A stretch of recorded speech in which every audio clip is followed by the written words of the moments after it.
Hey, it's Friday, and this is one of those response videos. This time it's to Jess at 10 Pan Alley 101's channel. That's what they are. And she did this thing called the 5 oldest books in your bookcase, which of course, you know, she's much more eloquent and nice, probably. Much more nice than I am. And so I titled this one 5 Old Ass Books. And, you know, I just kind of grabbed the oldest things I had. We'll see if they have any special meaning to me. If they don't, so what? So be it. The first one is actually one of my wife's books. And it looks like this. It doesn't have a cover.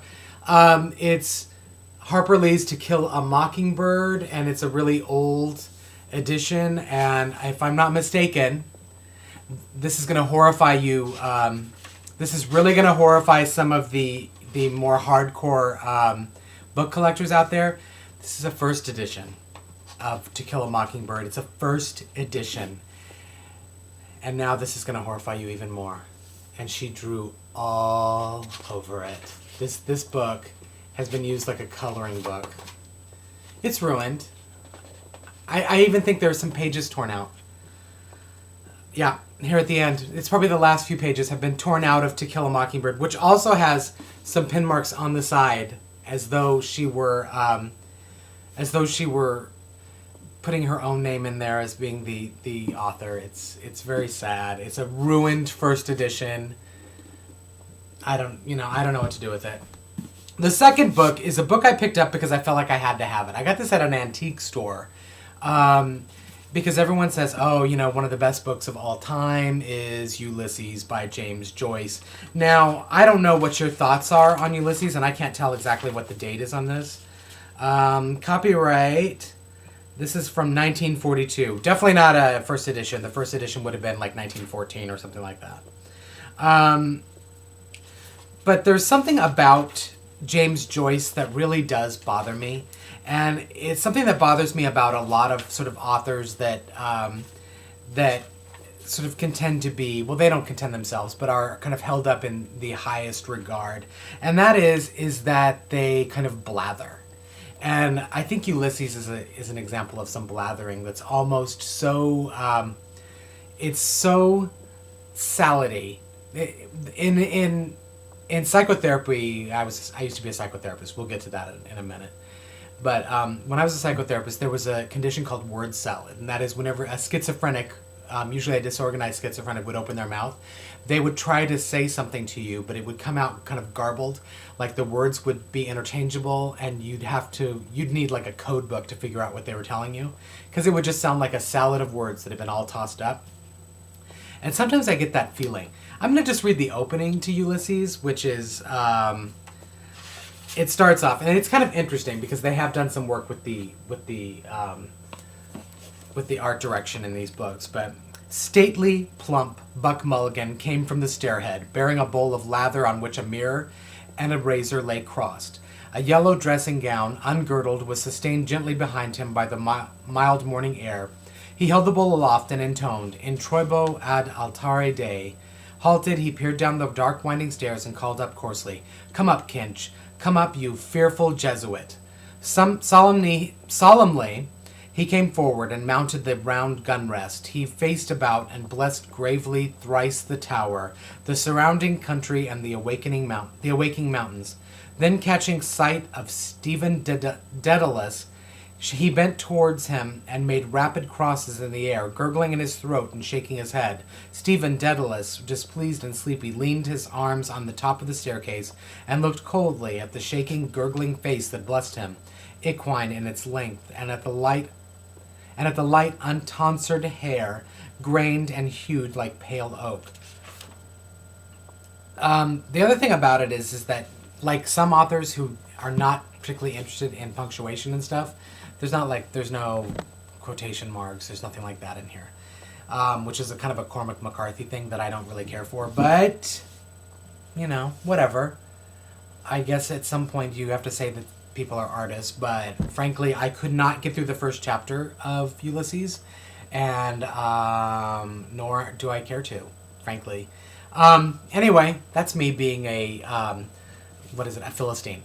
I guess. That's just how I am. The first book that I ever read, and this was as a child, really. I went back in the 70s. This came out, I think, in 1978. This should be the first edition. It's a messed up first edition, of course. It always is, right? Yeah, 1976, Interview with the Vampire. This is not the first edition. I believe it first came out in a paperback, which was really grody looking. Grody, because I'm a child of the 80s. Anyway, it was kind of the first book, and there she is, looking youngish. It was the first book that kind of turned my thoughts around about vampires being sympathetic characters versus being the kind of horror type characters that they were in the movies back then. I mean, people like to credit Stephanie Meyer for creating these sympathetic vampires, but the truth is that it was going on in the 70s. It was going on before that, really. There's always been a piece of that in the works. I mean, there was a show called Dark Shadows. It was like a soap opera in the 60s that was about vampires, and they're redoing it, I believe, with Johnny Depp in the lead as a film. And so it's kind of always been around. But anyway, not a particularly old book, 1976, but, whatever. I'm going to, keeping with the fiction, because I've got a nonfiction book here. In Cold Blood by Truman Capote. This one I got at Half Price Books, but it's a beautiful edition. This is a first printing, copyright 1965, in really kind of nice condition, not the best condition. There's a little tear on the dust jacket. It's got the vellum coating, which is nice, and it's got the deckled. It's called deckled, by the way, deckled edging, which is nice. I don't know. I don't really have any sort of emotional connection to this book. I love it. I love the movies that came out of this, talking about Capote, and I love what Truman Capote did to. I also think it's very interesting that the top is black and the rest of the pages are not. So that's interesting. But I like the fact that Capote did. He sort of turned around what nonfiction had to be. Before this, it had been very dry, sort of factual, and he sort of put himself into it, and the way he viewed the world, and really sort of engaged with the players in this nonfiction story in such a way that he got a lot of emotional depth out of it, and I don't know. And things have never been the same in nonfiction after this. He knew as he was writing it. If you've seen the movies, Capote or I think are they both? No, one's called something else. I can't remember the other one. But he knew as he was writing it that it was going to be a game changer, and it did. It definitely did. The last old book I have, and it's not even that old, but it's the Diagnostical and Statistical Manual of Mental Disorders. And what I think is fun about this book. It's not fun, by the way. It's sort of miserable reading. Is that everyone in the world fits in this book. So if you're denying that you're crazy, that's bad, because I know I can find you. I can find you right in here. I can find everyone in here, in fact, because it's built that way. Because if you can't be diagnosed, then the insurance company is not going to pay for your psychotherapy visits, and that's how they get you. See? Anyway, so yeah, I used to have to do that to diagnose people and stuff, and this is a long video, and I wanted it to be a shorter video, and it's 9 minutes.